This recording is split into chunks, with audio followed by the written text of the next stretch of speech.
Valley Club, the gold economy in Marvel Strike Force is very, very expensive.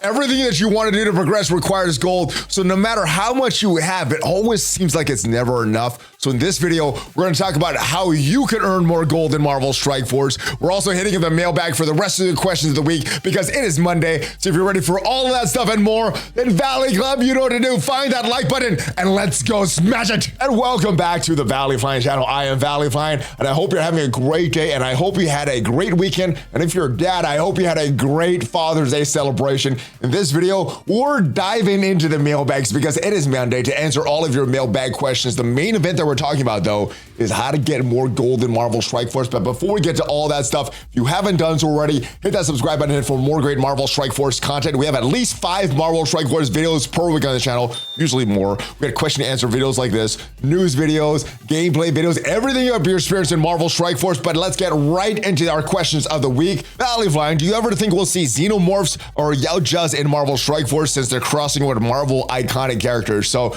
xenomorphs, these are like the aliens. Yaojas, these are like the predators.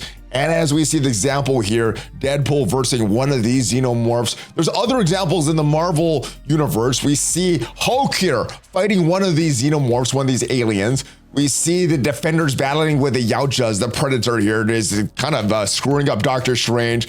Silver Surfer doesn't look like he's winning here, but we've seen a lot of the crossovers, and not just with the Predators and the aliens. We've seen some back in the day with the Transformers, because Transformers was originally a Marvel comic back in the day. And we've also had some crossover G.I. Joe with G.I. Joe and some of these other Marvel characters.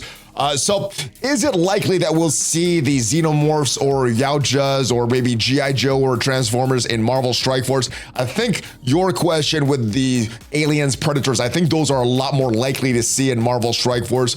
And I think a lot of it has to do with the licensing. I know from the conversations that devs had revealed, a lot of times they have the request that they put into Marvel, and either Marvel says, no, you can't do that character, or yeah, sure, do that character. And from conversations with devs, I also know that Marvel can give them suggestions. They don't really have requirements of characters that need to be in the games, but for example, the Deadpool movie is coming out. I'm guessing that Marvel gave suggestions for a lot of the games out there. Hey, you could include some Deadpool characters, some Wolverine type characters. And I think that's why a lot of these games align, but I think they do need to get approval from Marvel. So I don't think it's up to the team at Marvel Strike Force. If it was up to them, I bet we would have had these characters in a long time ago. So I think it's definitely down to Marvel and what Marvel will approve and what they won't approve. Next question of the week. Will we get the Age of X next legendary teaser? I think the answer is yes. Obviously, we will get a teaser for the next legendary. The question is when, though. When will we get the next one? So if we look at the history of when we saw the introduction of Professor X, back in March is when we first heard of Professor X, the different ages that is happening. Mephisto is done, and now we're in the age of X, the age of Professor X. And I think what a lot of people have speculated, and I think it's kind of obvious at this point, what this teaser was meant to be. The first legendary hint, Old Man Logan, we know now is the first legendary character in the age of X. We should, at least according to this image, get 3 more. So someone here, and then someone in this bottom section here. Who will that be? I don't think we've had too many hints yet. The only team that we really know is coming is this Halloween team with Man-Thing, Vampire Karen, and the reworks to Moon Knight. And I think that monster / Halloween-ish type team will have a legendary character here. Will it be Man-Thing? Will it be some other character? I'm not sure, but I think that does fit a legendary with the amount of teasing that they've had. And then we have 2 more. Obviously, we'll get some teasers before the release. We'll get some information on the unlock method, but I'm not sure if we're going to get all 4 of these characters before Professor X is released, or 3 or 2. Let me know your thoughts, but I definitely think we will get a teaser before the next legendary is released. All right, last question of the week. Hey, ValleyFlyin, I'm not really a high level player. I'm level 62 right now, but I just need gold and fast. What is the best free-to-play way to grind for gold at my level? Well, the fastest way to get gold is not a free-to-play way. It's actually 3 different methods. There's MasterCard, Visa, Amex. If you want gold fast, that is the best way to get it fast into your account. The rest of the ways to get into your account are not going to be as fast, but yeah, if you just want it fast in your account, you're going to need to spend a little bit. Now, if you want to spend some, not a lot, not necessarily the fastest way, but the best bang for your buck if you do want to dive into that spending category is this battle pass and this normal strike pass. So let's go into this battle pass first. Let's go all the way to the end because these both cost $20. And in my opinion, you're getting a lot of cores back for both of these. This 500 cores, to me, that is worth $5. So effectively, this battle pass costs $15. The other one, you're getting 1,000 cores back, which to me is worth about $10. So the other one costs about $10. This one costs about $15 in terms of actual value you're getting. So as far as where you're getting gold, first, we see the first amount of gold here, 750 on the free track, 4 million on the paid track, and these battle passes and strike passes, even the free path, you're still getting a lot of gold for this. So if we scroll down to the next instance that we see gold, and it is a far ways down here, but there's still a lot of gold in both this strike pass and this battle pass for both the free and the paid tracks. And where is it? It is all the way down here. There we go. All right, 750 here again for the free path, 4 million for the paid path. So again, pretty decent value. As we continue all the way down towards the end, that is where we see the last gold.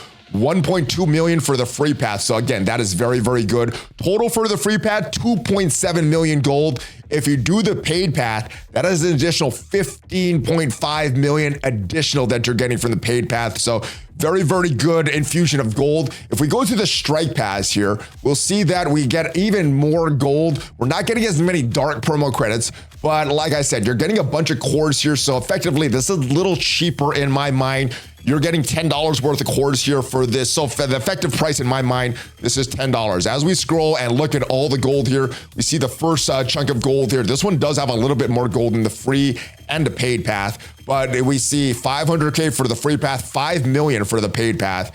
As we continue to scroll down, there is even more gold as we continue to go down where it is. Here it is. All right, 3 million paid path, 500K for the free path. As we continue to go down, we see the gold rise up even more in both of them. 1 million in the free path, 4 million in the paid path. As we keep going down, I think we have one more chunk of gold. Here it is. 1.5 million, the free path, 7 million in the paid path. So for the paid path, you're getting an additional 19 million over and above what you're getting in the free path, but the free path, not too shabby either. 3.5 million.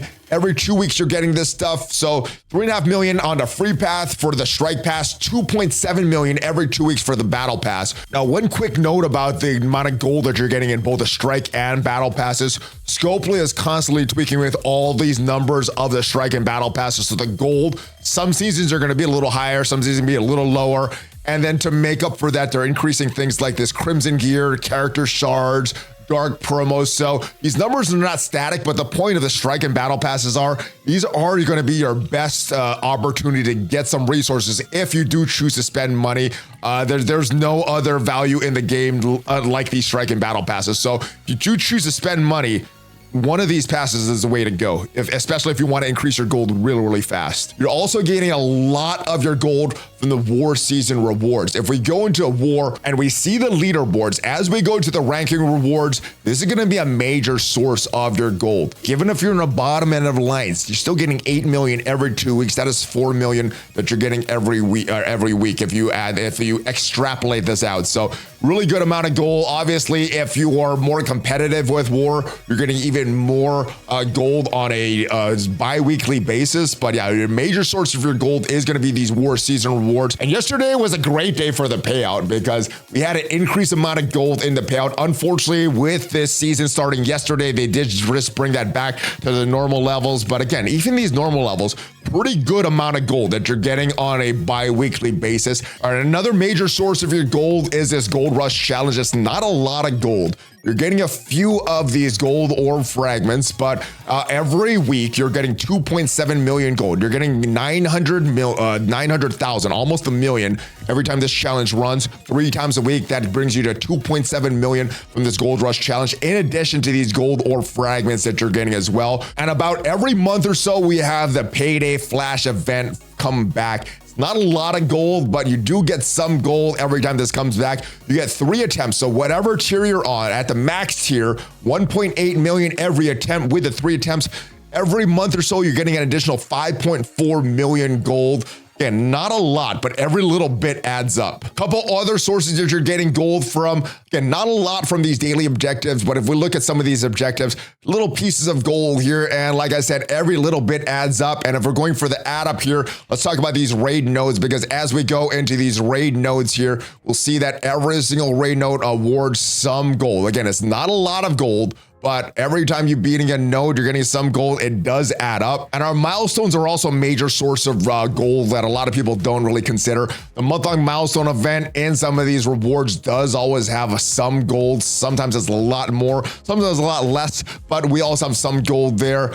This Merc Golden Bounty is a temporary event that's running for 8 straight weeks. I think we've had 4 so far, so I think we have 4 more weeks.